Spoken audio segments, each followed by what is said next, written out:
Stop chasing tactics. Start becoming the kind of person that you would follow. Start becoming the person that other people should follow, because guess what? The truth is, we lead ourselves before we lead others. Are you the person? Are you becoming the person that you would recommend for somebody else to follow? Not just in business, but in every aspect of your life. Real talk here for a second. I wasn't supposed to be here, right? I've lost businesses. I've gone through depression, a divorce, a breakdown in rooms that I used to lead. I've been to jail, and yet I'm here leading hundreds of agents, running a super awesome business, training agents every day, changing lives every day. But here's the thing. What changed? Life isn't a script.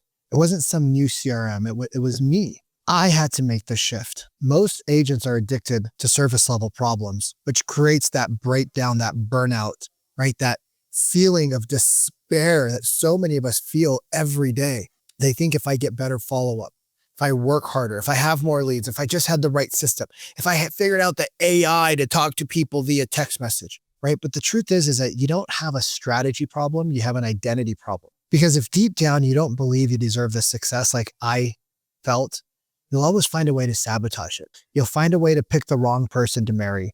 You'll find a way to be in the relationships with the wrong type of people. You'll find a way to have a 7-figure business that you loved and you poured into, and you'll find a way to sabotage it. And I was a king of sabotage. I was the king of looking good to others, but feeling like a fraud when the camera was turned off. At some point, you have to stop blaming your circumstances and ask, why am I choosing to be like this? Who am I choosing to be? What's going on? And here's what changed for me after doing years of self-development, like deep down self-development.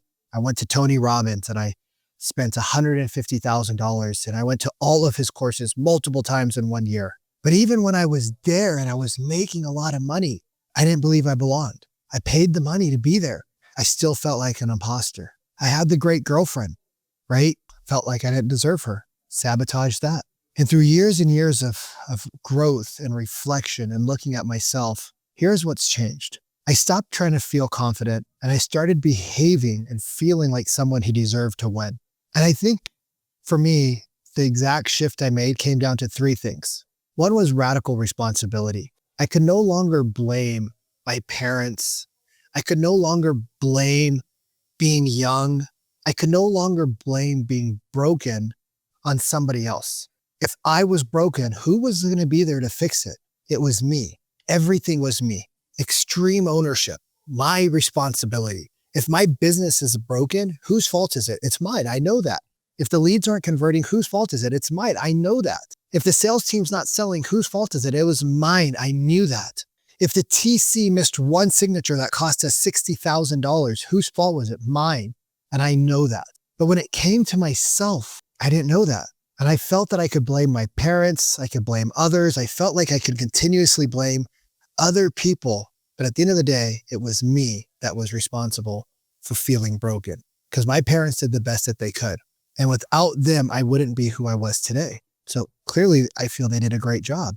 So then how can I blame them for the bad, but not give them credit for the good? What this allowed me to do was it gave me my power back because now I realized I could fix the things that I felt that weren't working for me. So I was never broken. I was just following a broken process. The second thing is I upgraded my circle of friends because your friends, right? They say your net worth is based off of your network. So there is no such thing as a perfect plan. There is no such thing as a perfect conversation. There is no next thing that's perfect. It's just taking perfect action in an imperfect way, which is what all action actually is.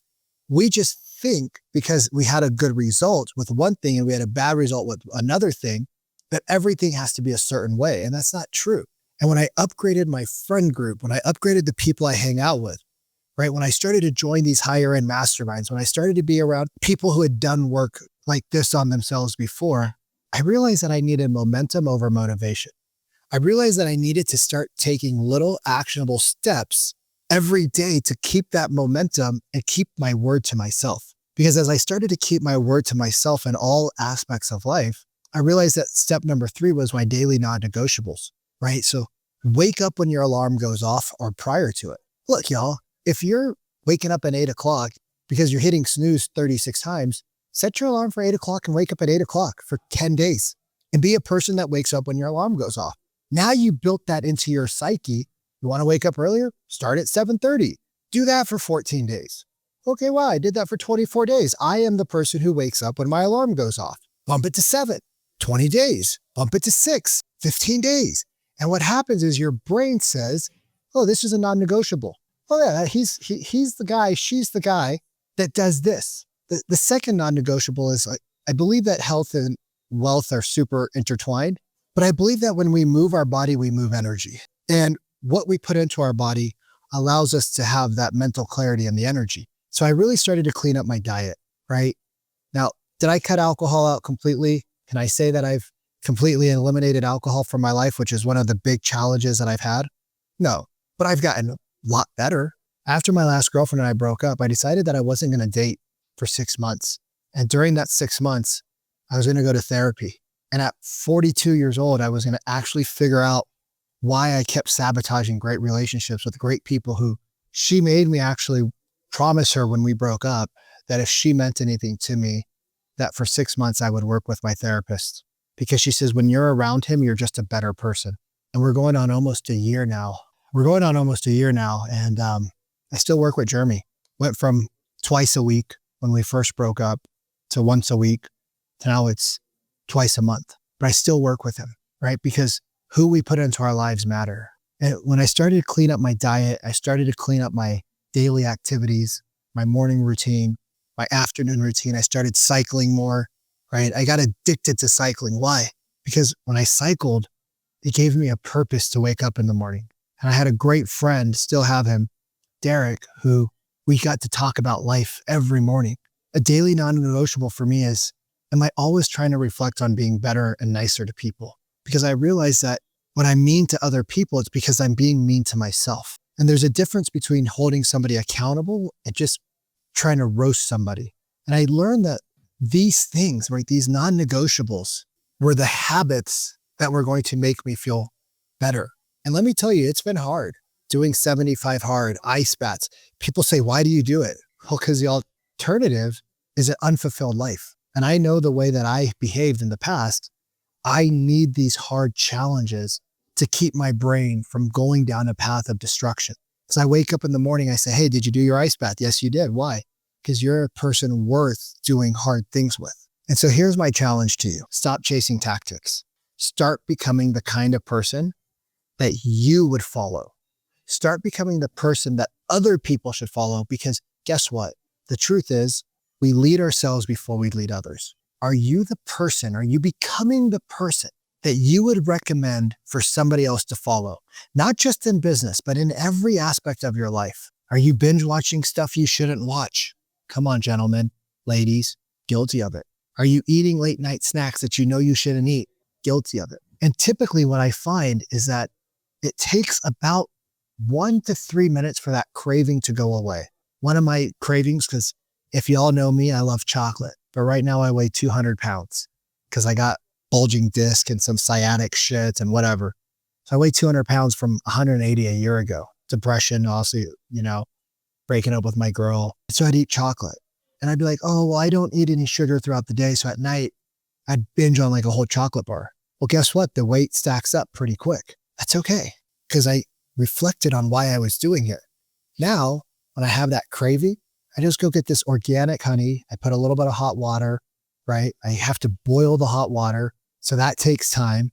I have the honey. So that's exciting for me because it's like really yummy honey with like the honeycomb in it. And by the time the water's boiled and I pour the honey into the water, my craving's gone. I have a couple sips of the honey tea, I call it. I get that sweetness craved, go away.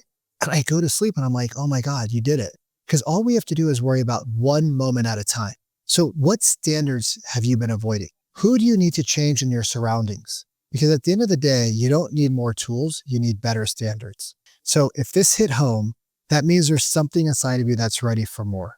That means there's something inside of you that knows you need more. And whether you want to be a part of a community like mine so that you can up-level the people you're around, or you find your own community locally, remember, greatness is a choice. It's one choice away every single moment of your life. And the great people make the right choice for their future self, not for their current self. So do me a favor. If this resonated, hit the subscribe button, hit the like button, drop us a comment below, right? Because it's not easy sharing your truth. It's not easy sharing your lowest, weakest moments. But if you're open to it, I'd love for you to drop a comment below. As my buddy Tony Robbins says, as long as your heart still beats, you have greatness in you. Appreciate you. Talk to you soon.